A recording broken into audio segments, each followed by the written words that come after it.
በስመ አብ ወወልድ ወመንፈስ ቅዱስ አሐዱ አምላክ አሜን። ገድለ አቡነ ተክለ ሃይማኖት በደብረ ሊባኖስ ገዳም 9ኛ ክፍል ምዕራፍ 34። ከ3 ዓመት በኋላ በዚህ ገዳም ሳለ 3 ጊዜ ተክለ ሃይማኖት ብሎ ከሰማይ ቃል ጠራው። ክቡር አባታችንም አቤቱ እኔ አገልጋይህ አለሁ የእግዚአብሔር ቃል እንደሆነ አውቋልና እንደ ቀድሞ ብዙ ምርኮ ታስገባልኝ ዘንድ እንግዲህ ተነስተ ወደ ዳሞት ሂድ አለው። ብዙዎችን ሰዎች ከአምልኮ ጣዖት ወደ አምልኮተ እግዚአብሔር ትመልሳቸዋለህና። በዚህም ባለህበት ቦታ በመንፈስ ቅዱስ በሚወለድልህ በልጅህ በታዲዮስ እጅ ታላቅ ገዳም ይሰራል። ከጥቂት ቀን በኋላ ወደ ቤት ትመለሳለህ።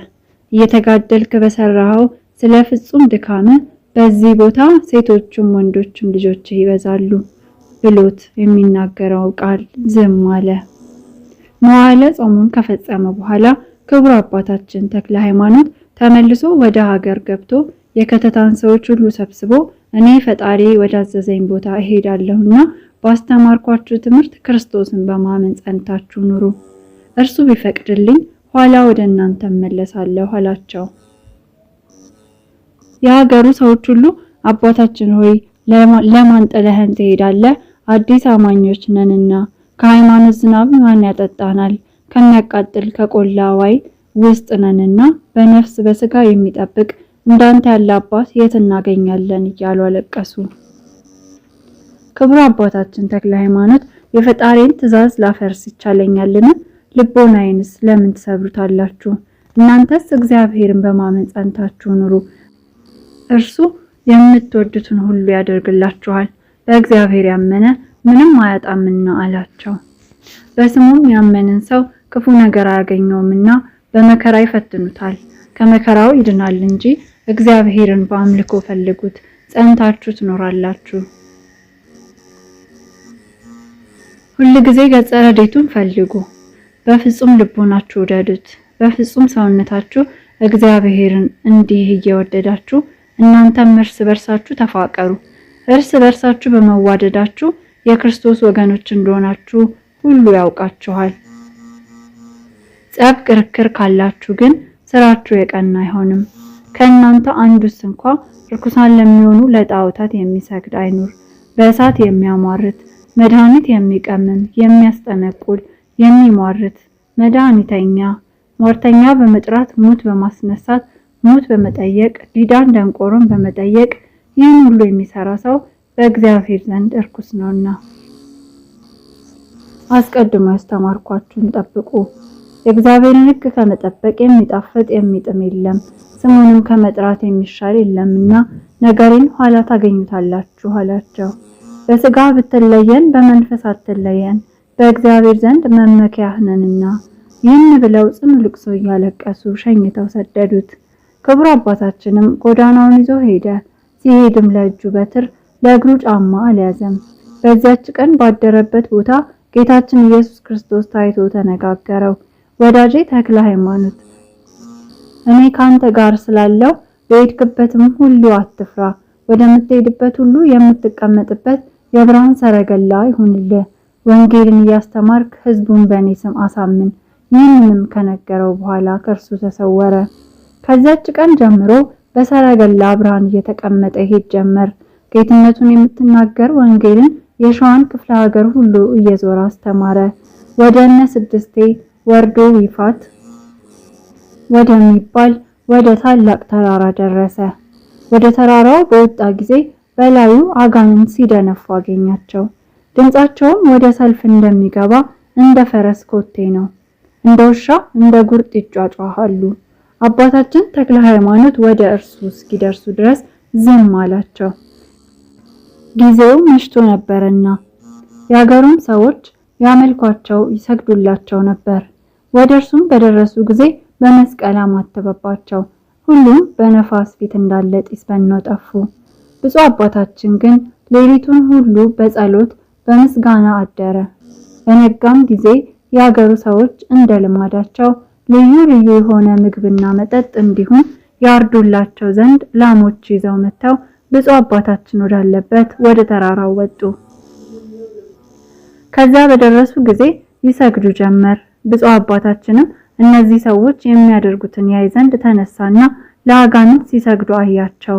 በመንፈስ ቅዱስ ፍቅር እሳትነት ልቦናው ነደደ። በአራቱም ማዕዘን በመስቀል እያማተበ በስመ አብ ወወልድ ወመንፈስ ቅዱስ ብሎ አሰምቶ ተናገረ። እነዚህም ሰዎች ግሩም ከሚሆን ከቃሉ ጩኸት የተነሳ ደንግጠው እንደ ድንጋይ ሆኑ። ብፁዕ አባታችንም ሰማይን ምድርን በሰማይ በምድርም ያለውን ሁሉ ለፈጠረ ለእግዚአብሔር መስገድ ትታችሁ ለርኩሳን አጋንንት ለምን ትሰግዳላችሁ? አላቸው። እነርሱም በፍጹም ፍርሃት ደንግጠው አቤቱ ከሆነ ጀምሮ እንዲህ ያለ ስም የሰማንበት ጊዜ የለም አሉት። በብፁዕ አባታችንም ቀድሞስ ያለ እውቀት አደረጋችሁት፣ ዛሬ ግን እንዳትጠፉ ለእግዚአብሔር ስገዱ፣ ለርኩሳን አጋንንት የሚሰዋ ሁሉ ከወገኑ ጋር ፈጽሞ ይጠፋልና አላቸው። ብንተወው ፈጣሪያችን ዝም ይለናልን?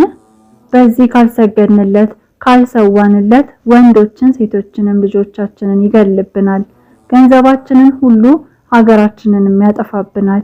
ስለዚህ እንገዛለታለን አሉት። ክቡር አባታችን ተክለ ሃይማኖትም እኔ አየው ዘንድ ወዴት አለ አላቸው። በሌሊት ነው እንጂ ቀን አይታይም አሉት። ብፁዕ አባታችንም በእውነት በጨለማ ይታይ ይሆናል፣ ስራው ክፉ የሆነ ብርሃንን ይጠላል፣ ስራው እንዳይገለጥበት ወደ ብርሃን አይመጣምና፣ ስራው በጎ የሆነ ግን ወደ ብርሃን ይመጣል፣ ስራው ይገለጥ ዘንድ። ሁለንተናው ጨለማ እንደሆነ በዚህ እወቁት። ዳግመኛስ ወደ እናንተ የሚመጣበትን ጊዜ በምን ታውቁታላችሁ? አላቸው። እሳት ለብሶ በጅብ ተቀምጦ እንደ ክረምት ነጎድጓድ እያሰማ ይመጣል። በጅብ የተቀመጡ ብዙ ሰዎች በግራ በቀኝ ይከቡታል። ሁሉም በአፋቸው እሳት እያናፉ ይመጣሉ አሉት። ብፁዕ አባታችንም እንዲህ አላቸው፣ በእውነት ርኩስ ነው፣ ከፈረሶቹም እርሱ ይረክሳል። እስኪመሽ ድረስ እንጠብቀው፣ ያሸንፈኝ እንደሆነ እሰግድለታለሁ፣ እኔ ያሸነፍኩት እንደሆነ ለእኔ ፈጣሪ ትሰግዳላችሁን? አላቸው። አንተ ካሸነፍከው አዎን ለአንተ አምላክ እንሰግዳለን አሉት። በመሸም ጊዜ ግሩም አይደለ ይህ ጋኔን እንደ ልማዱ ባለው ግርማ መጣ። ክቡር አባታችን ተክለ ሃይማኖትም ተነስቶ በመስቀል አማተበበት፣ ከተቀመጠበት ጅብ ላይ ወደቀ፣ እንደ ጢስ ተኖም ጠፋ። ከእርሱም ጋር ያሉት ከቦታችን አስወጥቶ የሚያሳድደን ማን ነው እያሉ ከነጅቦቻቸው ተበተኑ። የሀገሩም ሰዎች ይህን ባዩ ጊዜ አምላክህ በእውነት ሁሉን የሚያሸንፍ ኃያል ነው አሉ። ደንግጠውን ከአባታችን እግር ስር ወደቁ። ብፁዕ አባታችንም እንዲህ አላቸው፣ እንግዲህ አትፍሩ፣ ለአብ የባህሪ ልጁ ለኢየሱስ ክርስቶስ ለባህሪ ሕይወቱ ለመንፈስ ቅዱስ ስገዱ። እርሱ ሁላችሁም እስክትመለሱ ድረስ ከእናንተ ማንንም ማን ሊያጠፋ አይወድምና፣ ፍየል ላም ልትሰውለት አይፈልግም፣ የላም ስጋ አይበላምና ወይም የፍየል ደም አይጠጣምና፣ በመገዛት ስገዱለት፣ በእውነት አምልኩት እንጂ እርሱ ብቻ የፍጥረት ሁሉ ፈጣሪ ነውና፣ በሰማይ በምድርም በባህርም በቀላያትም ያለ እርሱ ሌላ አምላክ የለምና። እርሱ ይገድላል፣ እርሱም ያድናል፣ ያደህያል፣ ያበለጽጋል፣ ያዋርዳል፣ ያከብራል። ምንም የሚሳነው ስራ የለም። ለእንደዚህ ያለውን ንጉሥ እመኑበት የዘላለም ሕይወት ታገኙ ዘንድ።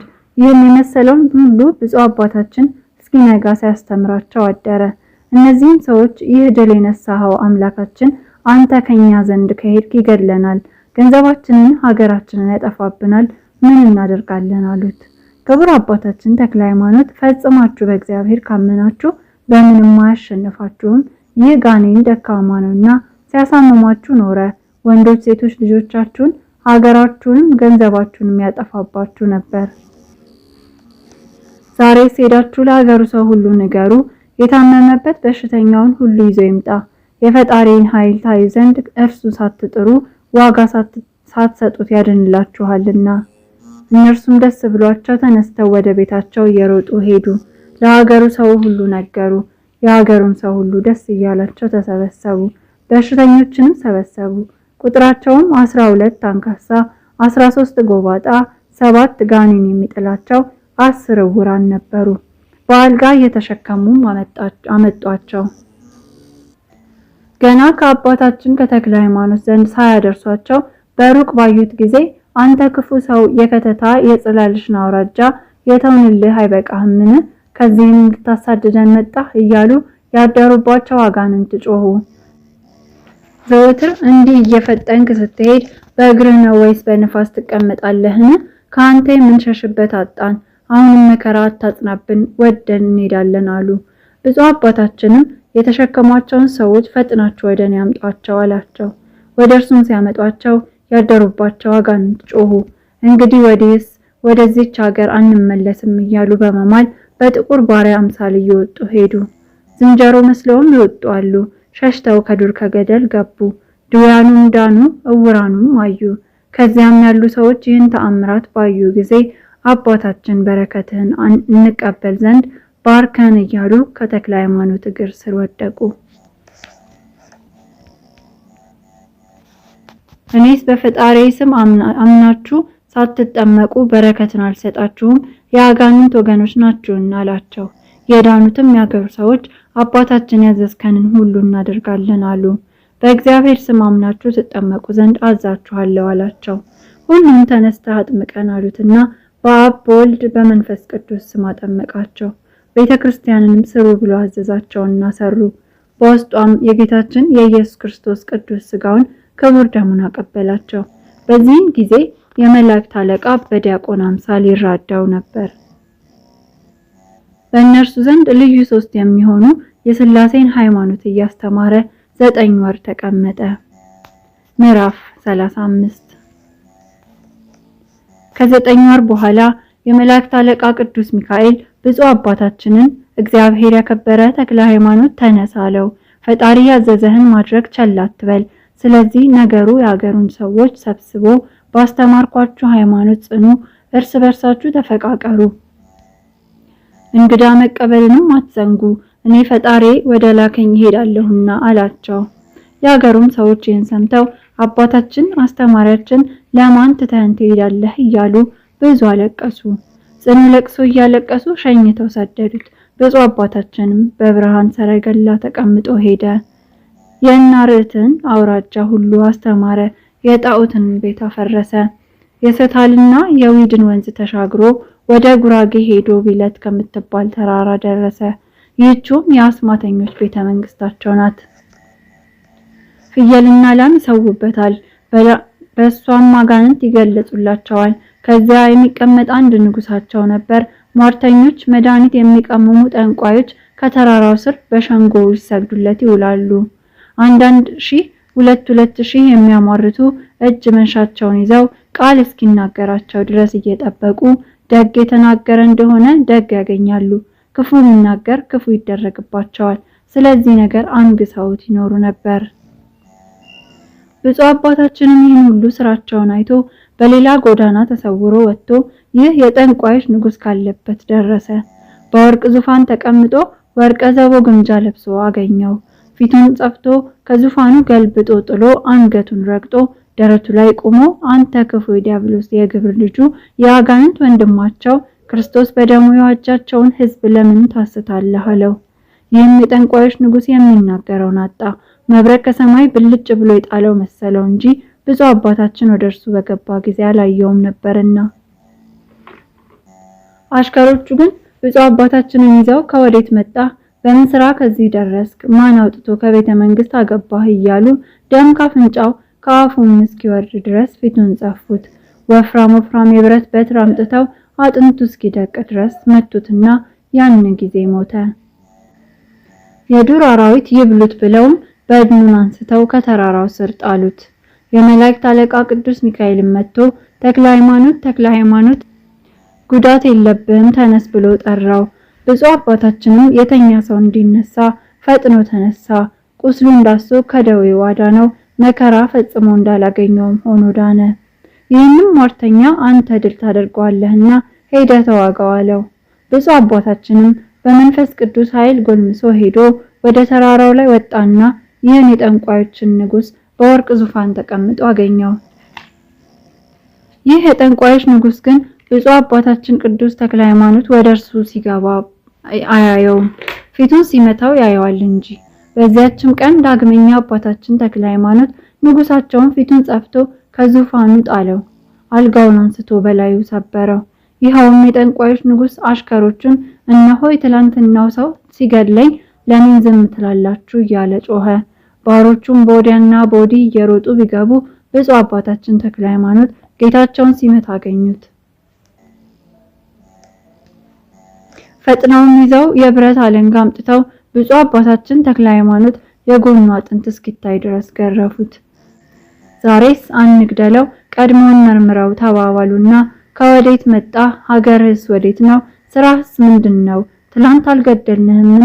ዛሬ ማን አስነሳህ? ከኛ መድኃኒት ያንተ መድኃኒት ይበልጣልን? አሉት።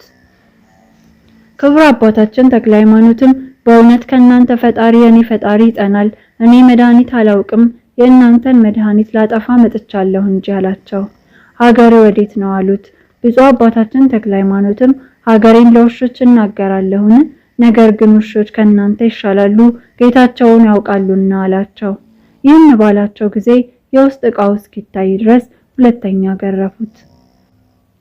ደሙም እንደሚፈስ ውሃ ወረደ፣ አካሉም እንደ ስጋ ተቆራረጠ፣ ለመሞትም ደረሰ። አንስተው ወደ ገደል ጣሉት። የመላእክት አለቃ ቅዱስ ሚካኤል ግን እንደ ቀድሞ ፈጥኖ አስነሳው። እንዲህ እያደረገ እስከ 40 ቀን ድረስ ከእነርሱ ልዩ ልዩ የሆነ መከራ እየተቀበለ ተቀመጠ። በእነዚህም በ40 ቀኖች እህል ውሃ አልቀመሰም። ብዙ መከራ ደረሰበት። ከነዚህ ከክፉ ሰዎች የደረሰበት ረሃብ፣ ጥም፣ መመታት፣ መገረፍ ናቸው። ወደ ደህንነት ጎዳና ሊመልሳቸው ቢጥርም እነርሱ ግን ከክፉ ስራቸው ሊመለሱ አልቻሉም። ከ40 ቀን በኋላም ብፁዕ አባታችን እንደ ደረቅ ድንጋይ የህሊናቸውን ጽናት የልቦናቸውን መደንደን አይቶ ወደ እግዚአብሔር ለመነ። ጌታዬ ኢየሱስ ክርስቶስ በሀገሬ ሳለው የታየኸኝ አንተነ፣ ሐዲስ ሐዋርያ አድርጌሃለሁ፣ ወደ አዲስ አማኞች ልካለሁ ያልከኝ አንተነ፣ እኔ በሚሄድበት በማድርበትም በትእዛዝ ጸንቼ እኖራለሁ እያለ ለመነ። ዛሬም አንተን ወደማያውቁ ሕዝብ ደረስኩ። ብዙ ክፋት አደረጉብኝ። እኔም አንተ እያጸናኸኝ በስምህ ስለተጠራው ብዙ መከራን ተቀበልኩ። ዛሬ ግን ብዙ ታመምኩ። ከእውነት ከወጡ ከእነዚህ ሰዎች ፈርደህ አድነኝ። እንደ አቤሮንና እንደ ዳታን ተከፍታ ትውጣቸው ዘንድ ምድርን እዘዛት። እንደ ቆሬ ልጆች ከተማ እሳት ታቃጥላቸው ዘንድ በእነርሱ ላይ ኃይልህን ግለጥ። የጋለ ቃልህ ግን ለእኔ ለአገልጋይህ ይከራከርልኝ እያለ ለመነ። እንዲህ እያለ ከጸለየ በኋላ ወደ ተራራው ወጣ። ከየሀገሩ ሁሉ የተሰበሰቡትን ጠንቋዮች አንድ ወገን ሆነው ለንጉሳቸው ሲሰግዱ አገኛቸው።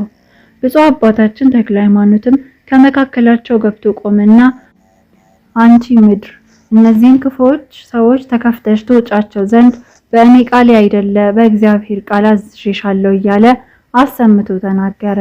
ወዲያውም ተከፍታ ጠንቋዮቹን ሁሉ ከከሃዲ ንጉሳቸው ጋር ዋጠቻቸውና አንደኛቸውን ወደ ሲኦል ወረዱ። ብፁዕ አባታችንም ይህን አይቶ እግዚአብሔርን አመሰገነ። ገጸ ረድኤትህ በእኛ ላይ ተገለጸ። ዛሬ ልቦናዬን ደስ አሰኘኸው። በእውነት የአማልክት ፈጣሪ አንተ ነህ፣ የነገስታት ገዢ አንተ ነህ። ብፁዕ አባታችንም በተራራው እንዲህ እያለ ወደ ጠንቋዮቹ ማደሪያ ሲመላለስ በብርና በወርቅ የተሰሩ ጣዖቶቹን አገኘና ድንጋይ አንስቶ ቀጠቀጣቸው። የሚሰውበትንም ሁሉ አፈረሰ። ብፁዕ አባታችንም ከመሸ በኋላ ከታላላቆች ዛፎች በአንዲቱ ዛፍ አጠገብ ቆሞ ጸለየ። በዚያም ሲጸልይ ስፍር ቁጥር የሌላቸው እልፍ አእላፋት አጋንንት መጡ። ብፁዕ አባታችን ተክለ ሃይማኖትም የሚያደርጉትን ያይ ዘንድ ዝም አለ። ሁሉን የተውንልህ የሸዋ ምድር አልበቃህምን ብለው ጮሁ። ከዚህም እንዳያመልኩብን ልትከለክለን መጣ፣ እኛም ሳንገልህ አንተውህም ብለው ድንጋይ አንስተው ብፁዕ አባታችን ተክለ ሃይማኖትን አጥንቱ እስኪደቅ ድረስ በድንጋይ መቱት። ሲመቱት የመላእክት አለቃ ቅዱስ ሚካኤል እንደ እሳት እየተንቦገቦገ ወርዶ በክንፉ መታቸው፣ እንደ ምድርም ትቢያ አደረጋቸው። ሁሉም አለቁ። የመላእክት አለቃ ቅዱስ ሚካኤልም ብፁዕ አባታችን ተክለ ሃይማኖትን አንስቶ ዳሰሰው። ከመከራውም ካዳነው በኋላ አጋንንት በመጡብህ ጊዜ በመስቀል አለማማተብህ ለምንድን ነው አለው። ብፁዕ አባታችንም ስጋዬን ቢገሉ ነፍሴን መግደል አይቻላቸውም፣ ምን ያደርጉኛል? ነገር ግን ከኔ ጋር በመዋጋታቸው የምስጋና ዋጋዬን ስላበዙልኝ ደስ ይለኛል እንጂ አለው። የመላእክት አለቃ ቅዱስ ሚካኤልም ወዳጄ ተክለ ሃይማኖት ጠላት እየተዋጋ በሚመጣበት ስራ ሁሉ ጸንተህ ተዋጋ፣ ጽና፣ በርታ፣ ብዙ ሰዎችን ከድንቁርና ወደ ዕውቀት ትመልሳቸዋለህና ብሎት ሄደ። በነጋውም ብፁዕ አባታችን አኖሬዎስ የሚባል ልጅ ከመንፈስ ቅዱስ ይወለድልሃል የሚል ቃል ከሰማይ ሰማ። እርሱም ከአንተ የተረፉትን ጠንቋዮች ያጠፋቸዋል፣ ከአምልኮተ ጣዖት ወደ አምልኮተ እግዚአብሔር ይመልሳቸዋል። በዚህም ሀገር ታላቅ ገዳም ይሰራል። በኋላ ዘመን በእርሷ ልጆች ይበዛሉ። ብፁዕ አባታችን ተክለ ሃይማኖትም ይህን ሰምቶ ዝም አለ። ከዚህ በኋላ ለአጋንንት የሚሰውበትን ቦታ ፈረሰ። የሀገሩን ሰዎች ሁሉ በእግዚአብሔር ስም አሳመናቸው። ብፁዕ አባታችን በደረሰበት ሀገር ሁሉ የሚያመልኩበት የጣዖት ቤት ወዴት አለ እያለ እየጠየቀ ማጥፋት ልማዱ ነውና በነገሩትም ጊዜ ፈጥኖ ሄዶ ያጠፋዋል። እንዲህም እያደረገ ሲሄድ በዳሞት አውራጃ ወዳለ ዝባፈትን ከሚባል ተራራ ደረሰ። ከዚያም ያገሩ ሰው ሁሉ የሚያመልከው የእንጨትና የድንጋይ ጣዖት የሚያስጠነቁሉበት አገኘ።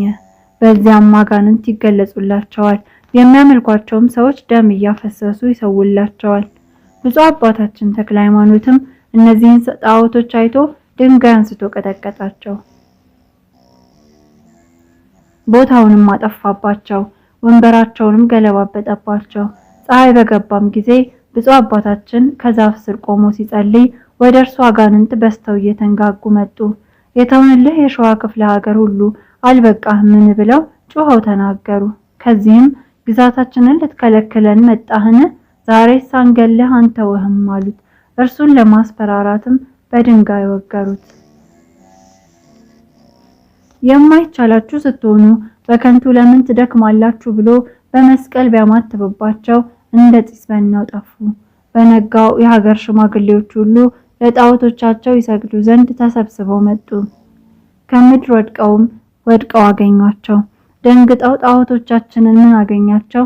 ማን ሰባበራቸው? ተባባሉ። የእግዚአብሔር ሰው ብፁዕ አባታችን ተክለ ሃይማኖትም በጌታዬና በአምላኬ በኢየሱስ ክርስቶስ ኃይል እኔ ሰበርኳቸው አላቸው። ከኔ እጅ ራሳቸውን ማዳን ያልቻሉ እሊህ ደካሞች ሌላውን ማዳን እንደምን ይችላሉ? ትንፋሽ የሌላቸው ድንጋዮች ምን ያደርጉላቸዋል? አላቸው። እርሱን አይተው ከየት መጣህ አሉት።